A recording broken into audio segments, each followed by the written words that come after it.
प्रेम से बोलिए तुलसी माता की। एक पेड़ तुलसी है नैहर से मांगा वाली से रोप दई बिचेरे आंगनमा होला से रोप दई बिचेरे आंगनमा होला से सासु मोरा मुहमा चमकावे होला से सासु मोरा मुहमा चमकावे होला से हमारा कुछ ना मंगल होला से हमारा कुछ ना मंगल होला मंगली सासु सिर पे सिंदूरवा से अपना कुछ होना मंगली होला से अपना कुछ होना मंगली होला के सिंदूरवा सासु तोरे जे बेटवा से मानो के सिंदूरवा हासो हगवा होला से मांगो के सिंदूरवा मैसो हगवा होला से तोहर सब कुछ मंगली होला से तोहर सब कुछ मंगली होला के बालकवा सासु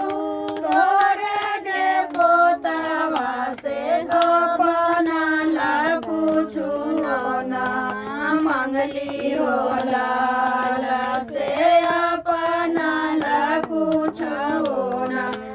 मंगली होला रे बालकवा लेके घर घर घूमिया से अपना कुछ ना मंगली होला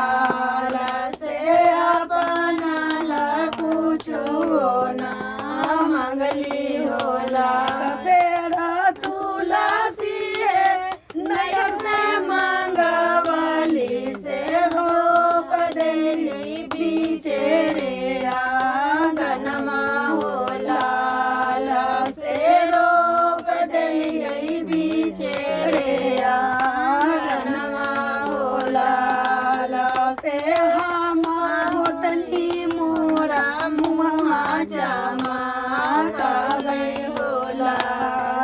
से ननदो मोरा मुहमा चमकावे होला से हमारा कुछ ना मंगल होला से हमारा कुछ ना मंगली होला गोदी के बालकवा गोतनी हमारो जाऊ तवा से अपना कुछ ना मंगली होला से अपना कुछ ना मंगली होला धन मंगली ननदो बड़ा घर बिया हो से अपना कुछ ना मंगली होला से अपना कुछ ना मंगली होला। बोलिए तुलसी माता की।